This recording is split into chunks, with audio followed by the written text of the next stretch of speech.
It's easy to forget about what a great resource libraries can be. From the obvious benefits to having access to a broad range of parenting books for no cost to you, libraries offer many additional resources that can make them lifesavers for new parents.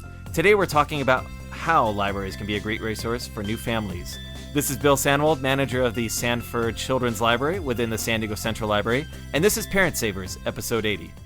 Faster than a speeding toddler. Sit still for just a minute. Can soothe boo-boos with a gentle kiss. Would you get down from there? Able to clean poopy bottoms in a single swipe. Oh, what did you eat? Turning frazzled mommies and daddies into procreators of peace and harmony. Ah, quit touching me. It's Parent Savers, empowering new parents everywhere.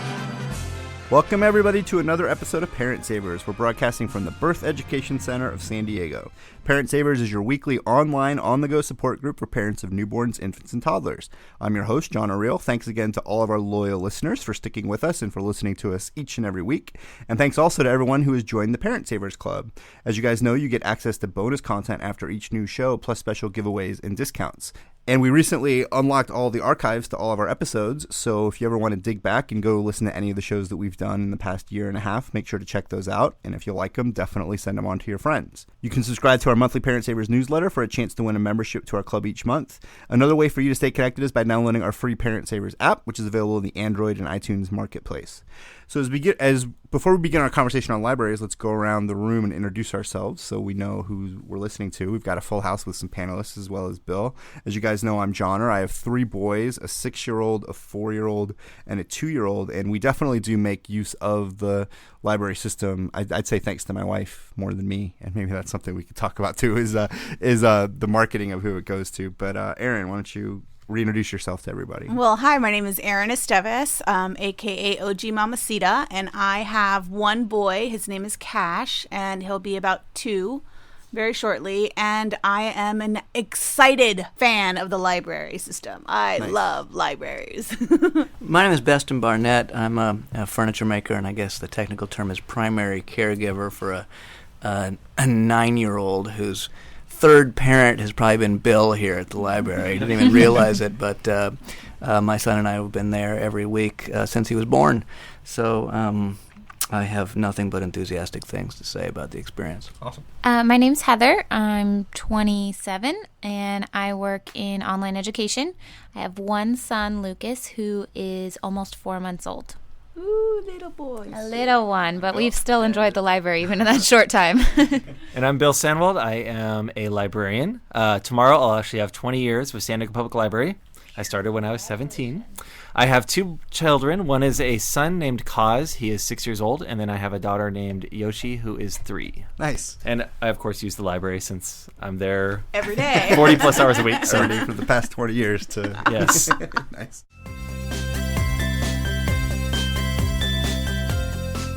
Before we get started today, let's talk about a news headline. We do this from time to time about an article that's in the news that we think is kind of funny or noteworthy. And for this one, the baseball playoffs just started, and the Oakland A's are a team in the major leagues. And what happens is when these teams clinch, they have these big parties in the locker room where they spray champagne and there's alcohol in the locker room because it's a big deal after the season. And so after it was televised and on TV, this website Deadspin took a screen cap because they found in the background one of the players and his wife's was feeding a beer to their baby, who's really young, and I've got a picture of it here. And so the A's post-game celebration featured a beer-drinking baby. And so for the second year in a row, the Oakland A's have shocked everyone by capturing the AOS title. The team celebrated after clinching the division, and everybody had a good time, including this young 5 or 6 month old baby in the background. And there's a picture of the mom in the background. You can see giving her a beer. And so there was kind of some snarky feedback from websites, before you freak out and lose your minds, note that the baby wasn't driving home because that was ridiculous. And people are assuming that the mom gave the baby a small sip of celebratory beer, but I'm not even sure that that's what happened here. I haven't seen the video, but certainly I've drank beer before around my kids. And empty beer bottles, and they kind of want to be like it. There's been times where I've made sure that beer bottles are empty, right, and they'll start bottling because that's what the grown-ups are doing. Right, and that's what I was going to say is that there's the assumption that there's actual liquid in the bottle. Right. But let's say there is. What do you guys think about giving even a sip of a beer to like a 5-month or 6-month-old baby. I wouldn't do it. I wouldn't. It surprises me. I know that there was an era. I remember like as a little kid, like taking a sip of my dad's beer or something, but not a 5 or 6 month old. But I know there were times when the kids teething and they would grab something. But something like this, I wouldn't do something. I mean, I would be a little bit upset if I was in the room and I saw that happening. So. My assumption goes to that it's just the baby like mouthing the bottle. Or they thought it was a funny picture. Like you see people all the time, and right? Like, maybe they're like, in the background. Maybe That's the baby true. didn't actually drink anything. I don't know. But there is a crowd that says, what's the big deal? It was a big event, and the kids. That's a little young. They even say that, like moms though, like like we've talked to like a pediatrician friend. She's like, it's probably okay if a pregnant mom has like a glass of wine. Like it's not that big of a deal. You just don't want to overdo it. So I still am not going to go out and give my kids a celebratory beer, no matter how excited I am. It's fairly nutritious stuff. Yes. All that hoppiness. Yeah, I don't know.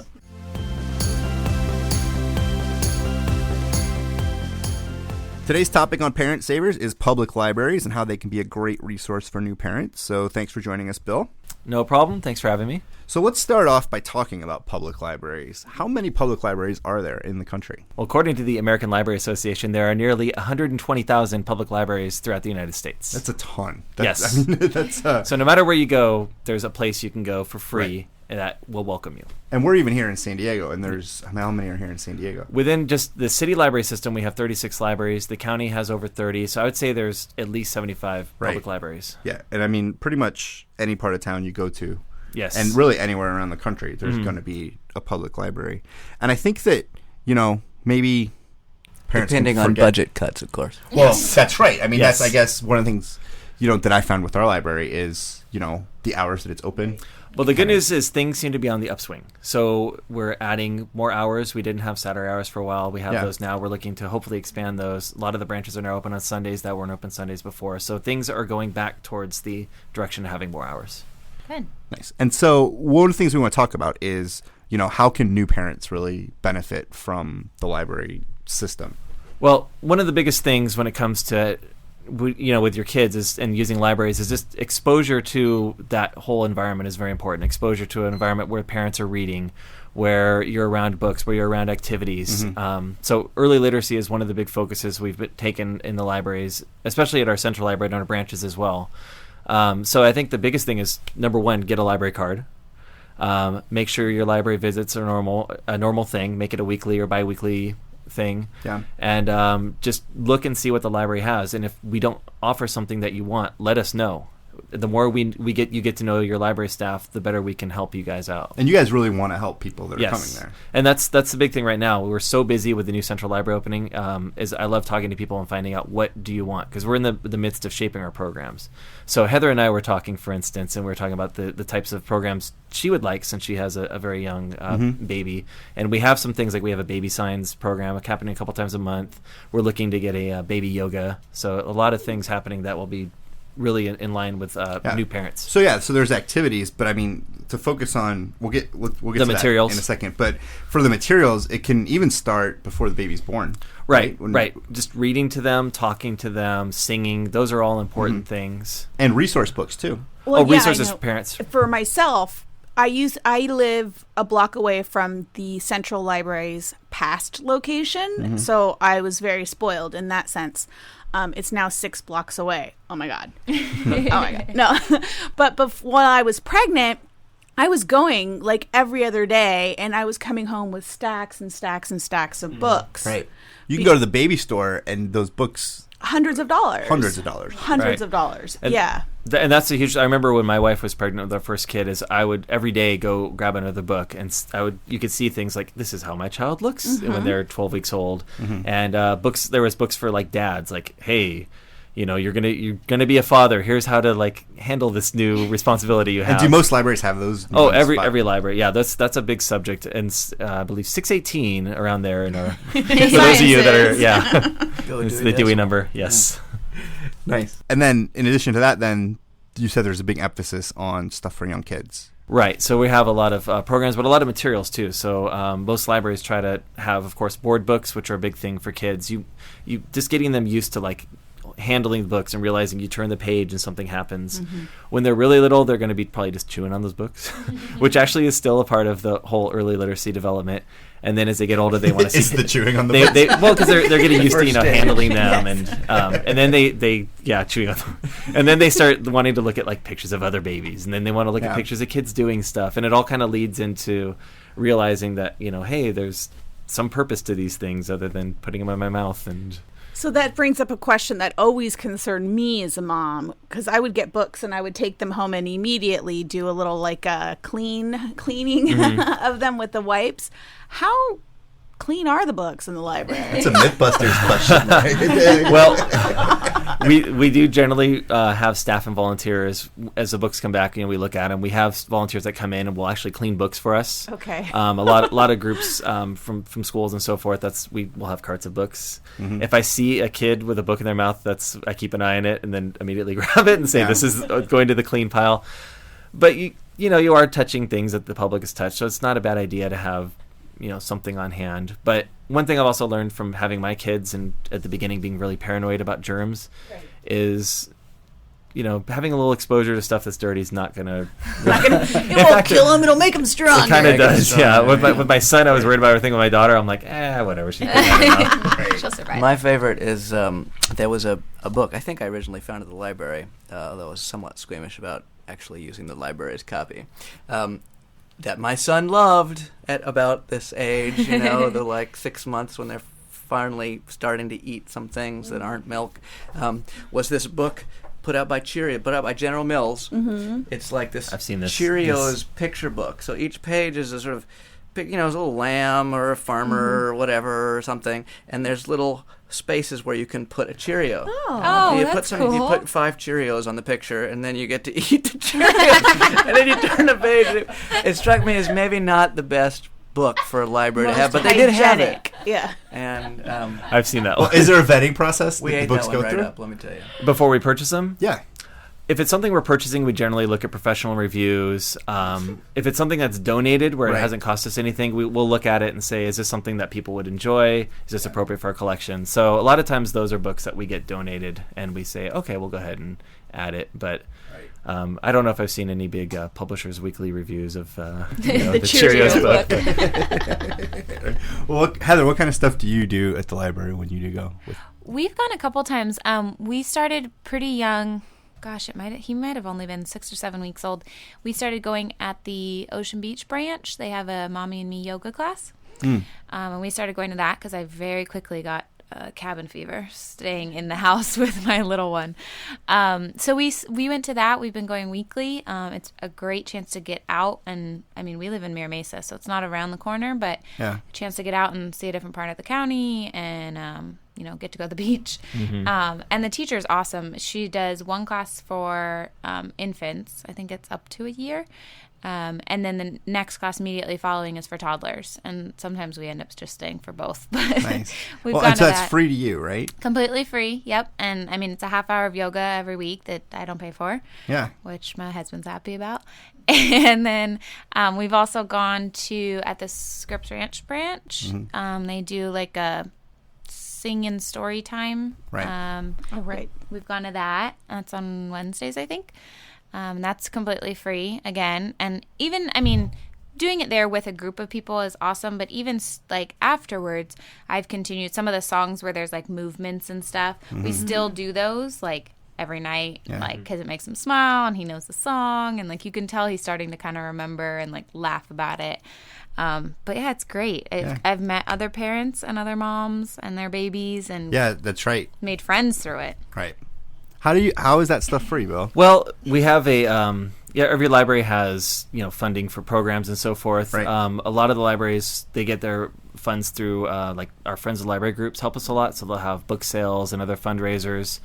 We have other groups that help raise money for the library as well, like the San Diego Public Library Foundation, which did a lot of fundraising for the new Central Library. And sometimes we'll have people that will come in and just offer to do stuff for free for us because they want to do cool things for the community. So, but in the case of something like, like the baby yoga, it's usually paid for through the branch's programming funds. They'll pay them the instructor Right. that comes in. And the city matches funds that are donated as well. So when our Friends of the Library groups put money into our accounts, they will the city will match at least 50%, if not all of it. Nice. Yeah, I mean it's a great way to, I guess, get people into the library. Right. And I personally, I see libraries, the big thing is not just books, not just, programs, it's just a forum for information and ideas. So no matter how we offer those information and ideas, whether it's in a class like a baby yoga or whether it's in a parenting book, I think it's just, those are all containers of ways we're trying to help people. Yeah. Yeah, and I mean, I think it also engenders a sense of community, too. And it's kind of like you were saying, where you can connect with other parents, that, the library is a place that, everybody's welcome. Everybody can go to it. And if you go to some of these classes, you can run into people like you or going through similar things. Right. Definitely. So, yeah, there's a lot of people who've made friends I've seen going to programs, and I've actually made friends with some of our patrons and volunteers, because we start talking about our kids, and it's a great way to connect with people. Yeah. So what about like DVDs and stuff as well? Yeah, we offer DVDs for checkout. As long as you bring it back on time, there's no charge. Right. That's the dangerous thing, is people will check out a whole bunch of stuff and then they'll be late and oh no, I owe money. But if you're careful, and you guys don't root for that, right? No. I mean sometimes like there's They circumstances. don't even get to keep the money from that, actually. No, Right. they don't. It goes to the city, right? Right. So it's not like it's a secret money making ploy.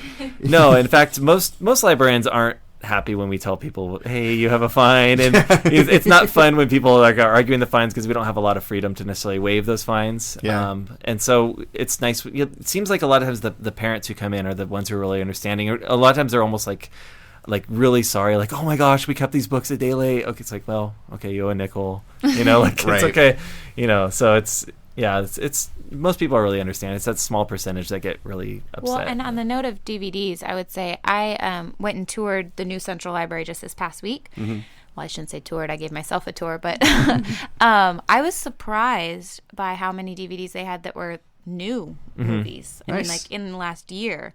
And I think there's maybe a misconception. Maybe it was an error on my part, but I kind of figured everything was going to be, 10 years old. Yeah, and old. outdated on a VHS. That's a really good point. Yeah. But there was a lot that had come out recently that I would check out and, watch for a date night at home. And that kind of ties into the whole thing about like the books being dirty and so forth too. We're constantly ordering new materials. We every branch has a budget for ordering materials, but we have a collection development team that does that as their main focus. So we look at, we have some software that helps us determine like what we should purchase, like what the needs are for branches.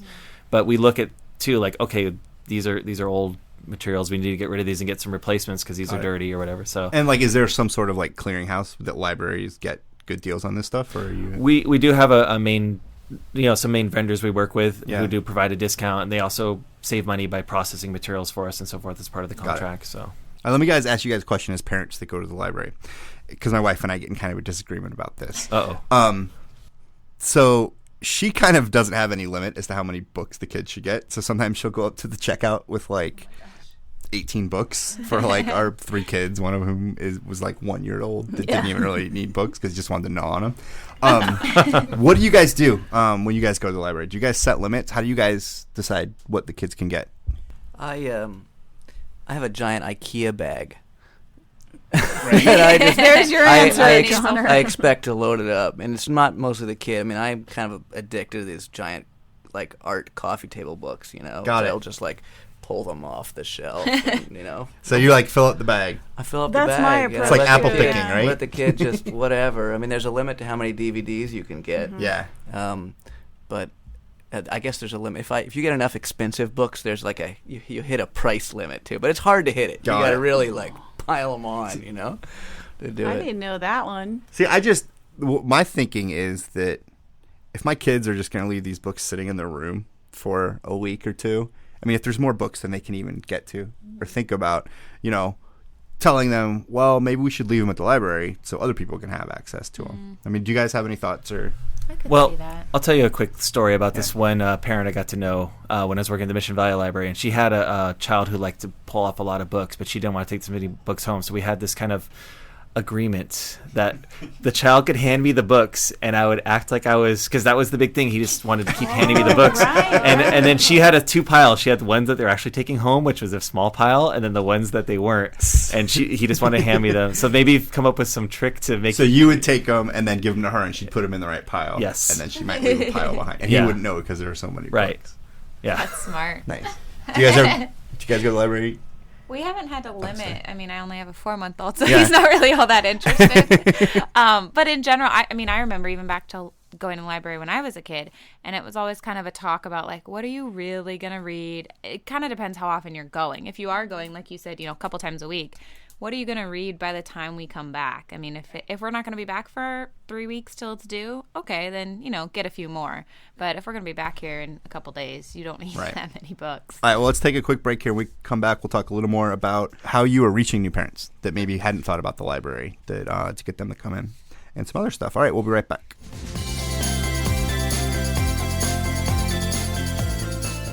Welcome back, everybody, to Parent Savers. Today we're talking about public libraries and how they can be a great resource for new parents. So what are some ways that you guys reach out to new parents and try to market to new parents to let them know that the library is a good place that they can be welcome and that you guys can help them? Well, beyond the library doing things like embracing social media in recent years, I think the best way to reach new people is to reach out to organizations and start partnerships. So we might, find a group that's in need of, they might say, hey, we want a place we can meet. We don't have a place to meet, but we have this cool program going on. And we'd say, okay, well, maybe we can provide the meeting space and you can open it up to the public. So just finding ways to bring people in, really by reaching out to groups, to seeing what the community need is. Every library should continually do needs assessments of their communities and their patrons. Yeah. And also realize, too, that the people in your neighborhood aren't necessarily people coming to your library. So, for instance, kids who are in school during the day, that's our population during the day in terms of who are serving as kids, but they might not live there at night. A whole other group of kids might live there in the evening. So that keeping those types of things in mind, and just finding ways to get out there and really talk to people and make ourselves known and get the word out on all the cool stuff we offer. So like one thing that we did this last summer and we've been doing for a few years, is we have a booth at Comic-Con. And I believe Aaron actually talked to one of our librarians there, and that was kind of how initial connection was formed. So, so just getting in places you wouldn't think libraries would be. So, what's the overall mission of the library? Because I feel like a lot of things we do as parents, we go to a play place, an indoor play place, and their ulterior motive is they're trying to make money. And it's providing nice things for kids. But what's the library's central mission? So the big mission is to inspire lifelong learning through connections to one another and connections, between ourselves. Yeah. So really, you guys want to get people in there, right, not to make money off them, but to help them. Right. Exactly. Yeah. It's kind of weird. I don't see the library as a money-making Well, but it's just kind of weird to me, like in this. I mean, and that's one of the cool things about library in this day and age, that like it is such an altruistic place. That's what I think is so cool about it. I think that's really true. Recently, I had the chance to go to the East Mesa detention facility, and I talked to a group of teens who were just about to be released, and I was telling about all the resources we offer. And this one boy raised his hand, and he said, how do you have all this cool stuff for free? Like, what's the catch? And he really just didn't realize, like, there is no catch. It's your tax dollars at work. If anything, it's the library, If it doesn't have altruistic motives, it's that the more people it gets in there, the better it can make its case when it comes to funding. Right. So more people can help it even do better job. Yeah, and there's the idea that like, libraries are loud now, and when you have like kids, especially like our children's library is hopping. We have places in the library that are quiet, but really, if you have a library that's quiet and things aren't happening, it's not going to be a library that's going to be around much longer. We need people in there. We need energy. We need community. Vibrancy. Yes. Well, let me ask you about that. What's the etiquette if your kid is going crazy or if there's rambunctious kids around? Because I'm sure that is a barrier for some people wanting to go because they're embarrassed by how their kids are going to behave at the library. Right, like my son during story time, there's no way he's going to sit still, so I don't take him to story time. But is there like a level that you guys are accepting that that there's 2 and 3-year-olds in the audience? So right, and I think that as people who work with children, we need to be advocates for them, but we also need to have some realistic expectations. So usually before I do a story time, I'll let parents know, I'm not going to be offended if your child starts making noise or they're too wiggly. they don't have to listen to the story. You can pick them up and go do something else. Or if a child's really screaming, generally if we say go over, parents are not happy that's happening anyway. Like when my kids are freaking out somewhere. Right. But as long as we go over and we aren't accusatory and we're just like, hey, would you mind just maybe stepping outside for a minute and then come back in when and usually they're pretty accommodating. That's got to be a tough one, though. I bet. It is. Yeah. It is. Because, for me, like when I had my daughter throwing a fit somewhere and someone comes over and they're like, sir. It's like, I know. I'm trying to get her. I'm well aware of the situation. But, really? She's screaming? We also want people to feel welcome. And kids are going to make noise. And that's why we advertise, this is when our program's happening. Like, we have other times that are quieter. You might want to plan your visit accordingly. But with the new library, it's great because we have the children's library is kind of self-contained, and then there are quiet spaces. But in a smaller branch, it might just be like, don't come at 10:30 on Tuesdays because that's when it's going to be noisy in here. But explaining to them also that this is important for us. We're reaching these children, and they're become lifelong library users, and these are the people who are going to be supporting us, and this is what's helping us, keep our doors open because we're able to reach all these people in the community. What are some of the really popular activities that you guys have seen that have been really successful in getting people into the library? Story times, of course, are kind of the go-to that are huge, but I think a lot of the newer things, like when Heather was talking about the baby yoga activities like that, we've been having a lot more classes for adults like Zumba and stuff, but they've been having like things for kids kind of in that category. A lot of more like play activities like Lego clubs or video game programs for kids. But for the 0 to 5 age, I think a lot of things where you can kind of just let them have some time to play, time for adults to connect with one another. Like some dance concert type things up here at our local library with like some local kids-based artists, Hullabaloo. Yeah, Hullabaloo rocked the house today at the Central Library. Nice. It was great, yeah. Yeah. And let's not forget that Bill himself has led some DJ classes. That's more for the teens, I guess. Yeah, we have a couple staff members. I'll give them a shout out. Jay Rosso and Tension, who are local DJs who are awesome, and they did some programs for us, and it was great. And Beston brought his son. Yeah. Purely by accident, but yeah, we had fun. So, Beston, you were saying that you guys have gone to the library like every week. I pretty much once a week for 10 years now. The thing about I think I'm thinking about the reason that happened. Yeah. First of all, because I like libraries, but also because it seems to have sort of fit each of the sort of various phases, not only of the kid, but like of myself as a parent. I mean, for the first year, I was the primary. My wife was working very hard, and I was, miserable at times, for sure. It would be silly to pretend not. And the library is a kind of a safe place for miserable weirdos who love books. That's why I love it so kids. much. And I've that worked for me in that period. because I'm picturing that as their marketing. Right. No, I would go and get my book of Picasso's Blue Period, and I would lie down in the kids' room while the kid banged, he's 3 months old, he's and somehow that worked for us, and then a year later, what was working was something else, like Spanish story time we went to in Mission Valley for a long time, and then a year after that, something else was working, now he needed comic book things or whatever, and I was learning about photography. I had my photography books, he had his things, we'd hit them both up, and then at some point when he's 4, he starts watching movies, so we can watch all of the Scooby-Doos continuously from start to finish. We got them all at the library once a week. Yeah. The once a week thing works too for the big pile of books because you're going to take it back in a week. Right. The DVDs you only get for a week, so it kind of works out, takes the stress out of it in many ways, it was a routine. Now it's very much he goes to the animal section of the nonfiction in the kids' room. Yeah. And I go look at the audiobooks.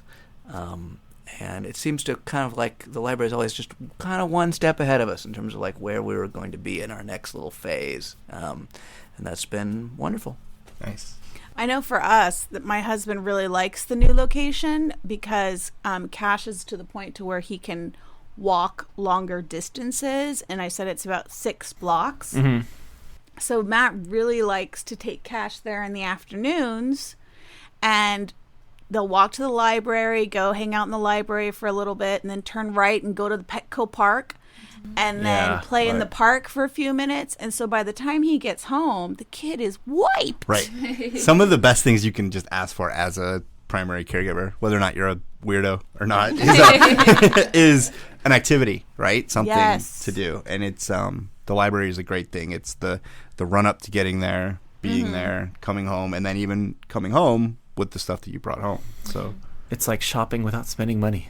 Yeah. Love it. Well, I will say too, when I was, I'm a new parent, so especially the first, I'd say, month or two, I was, as a mom, a little overwhelmed with the fact that, like, when I was breastfeeding, I would sit down to breastfeed, and I was there for, like, 45 minutes trying to feed this baby, and I'm like, oh, my God, what am I going to do at this time? Like, I'm just sitting here. You can only look at Facebook so much, right? And so finally, I'm like, I need to read something. Like, I need to use my brain during this time. And I got my library card. Thank you very much. And I went online, and the library has a ton of free ebooks. So I didn't even have to go to the library and pick it up because my kid hates the car seat. So I just went online and I'd pick it out and download it, and I could sit there breastfeeding with one arm and clicking my Kindle with the other arm, and I could make it work. And in that way, it was a huge help to me because it gave me kind of like a release, and I didn't leave the house. I couldn't have an activity, but I was still able to, like, keep my brain on during that time. Yeah, you get the benefit without the cost. Yeah, it was great because I didn't have to pay anything, and Christina's book club, like, she'll always go to the library and see if you can get it there instead of going. Oh, well, there are all these really neat new tricks with the library. Like, you can put a hold on a book, and even if it's in a different library than yours, they'll bring it to your library For free. What? Yes. I didn't know this. Yes. We've been doing that for a while. But yeah, it's all free. You can leave up to 25 holds. It's even bigger than that now. Now you can request books from, like, UCSD or Wow. Oh, I know. I saw that thing where they've RSD. opened up to the university libraries The now, circuit. too. Yes. How does that work? I'm picturing like some trained owls. Well, basically, Flag. we're helping each other. So style. kind of like I was talking about how we reach people by working with organizations where it's mutually beneficial. It's kind of the same thing. So we have a lot of materials in our collection that these other library systems might be interested in, and their patrons, and vice versa. So we have a small team of people that are just constantly having the books in and out all day, and our patrons are loving it. Nice. So cool. It's great. It's great. I'm just really curious as to what my library history is going to look like. Say 100 years from now, if somebody stumbles upon it. Do you keep those? For how long do you keep the history? No, I believe for sends privacy. them straight onto the NSA. I know. They've got We have a lot of people that come in and say, "Hey, can I get my history of books?" Because they're curious about what they've read, and we're actually not allowed to keep those type of records. If they have the right clearance, though, I imagine. I unfortunately am not at that level. I'm still lowly that I don't get to see that. Awesome. Great. All right. Well, thanks so much for joining us, and thanks for listening. For more information about public libraries and Bill and what's going on in San Diego, we're going to put some links up on our episode page, so make sure to go to parentsavers.com and check that out. We're going to continue the conversation for members of our Parent Savers Club. After the show, we're going to talk a little bit more about finding books and how easy it is to do and how it's changed over the years. So make sure to stick around after that. And if you're interested in learning more about the Parent Savers Club, visit our website. Hi, Parent Savers. This is Sunny. I'm one of the producers on the show. I'm sitting here with Kelly Sue. She is the designer and founder of a company called Baby Moon, which makes multifunctional products for babies. So, Kelly, welcome to Parent Savers. Thanks for joining us. Hi, Sunny. Thanks for having me. Absolutely. So tell us a little bit. I know you founded the company. So tell us why you founded the company and why this is so important to you. Well, I designed the Baby Moon pillow for my daughter when she was young. When she was at 3 months old, she went in for a checkup because she developed a flathead syndrome. Okay. And I had no idea what that was as a new parent. And what I found out was, when a child is laying down on one position too long, their head is very, very malleable, so it causes flat spots. Sure. And her pediatrician recommended that we did, repositional therapy, which did not work for my daughter. She hated laying on her sides. She just wanted to lay on her back. And so, I looked out into the market looking for product, maybe something that she can lay on, a pillow or any kind of a support that she can lay on that wouldn't put any pressure on the back of her head. And I couldn't find anything out there like it. So I designed this product for her, and it worked really well. And I know that there are a lot of new parents out there who don't know what a flathead syndrome is or how it's caused. And like me, I couldn't find anything like that out there. So I wanted to help those parents as well, and their children. So that's why I feel that this product is very necessary and important. Yeah. We actually did an episode on Parent Savers about plagiocephaly. And Yeah. and we had a doctor on and talk about that. You may want to go back in the archives and check that out and understand why this is an issue, why kids need support like this. So tell us a little bit more. I know that's one of your products, and you're launching a new product, right? Yes, I am. We are launching a product called Cuddly. It's children's wearable blanket. Okay. And it comes in 2 different sizes, ages 1 to 3, and then 3 and up. The blanket is really nice. You can use it in car seats and strollers.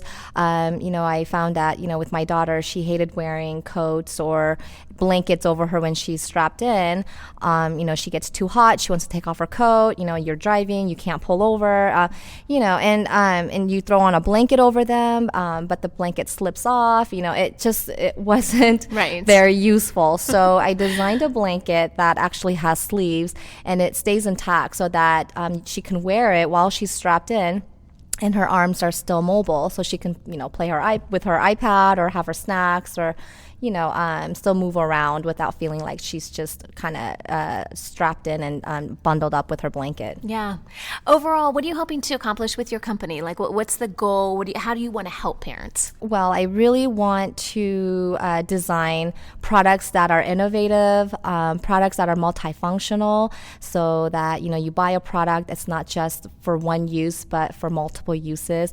A lot like these days, parents, you're on a budget, and you really want to spend that money on the right product, but not just for one use, but for multiple uses. And so that's kind of how I want to help parents out there, save, cost effective, and products that really help.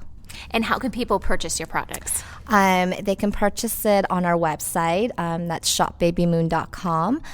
We are also available on Amazon and over 50 different stores throughout the United States. Yeah, and you can go on your website to see all those different locations, Yes. right? Mm-hmm. That's great. And for everyone listening, if you go to their website, which again is shopbabymoon.com, you enter the promo code NEWMOMMY20, they're going to give you 20% off your order, which is fantastic. So, Kelly, thank you so much for being on our show and for creating products that help new parents like us in our everyday lives. Thank you so much, Sunny. That wraps up our show for today. We appreciate you listening to Parent Savers. Don't forget to check out our sister shows, Preggy Pals, The Boob Group, and Twin Talks. Next week, we're going to be talking about another new topic of interest that should be great for new and new again parents. And how many times can I say new as I wrap up the show? We're going to do it one more time, and maybe Beston's idea, we're going to say it all together. This is Parent Savers, empowering new parents. All right. This has been a New Mommy Media production. The information and material contained in this episode are presented for educational purposes only. Statements and opinions expressed in this episode are not necessarily those of New Mommy Media and should not be considered facts. While such information and materials are believed to be accurate, it is not intended to replace or substitute for professional medical advice or care, and should not be used for diagnosing or treating healthcare problem or disease or prescribing any medication. If you have questions or concerns regarding your physical or mental health or the health of your baby, please seek assistance from a qualified healthcare provider. Hey mamas, don't forget to check out Mighty Moms. It's our online community built for new moms just like you. Not only can you connect with other moms, but you can also join us backstage for special mom-only online events. And you'll also be notified when we're recording, so you can join us as a special guest. Visit our website, newmommymedia.com, and click on the Mighty Moms banner. It's free. That's newmommymedia.com. See you there.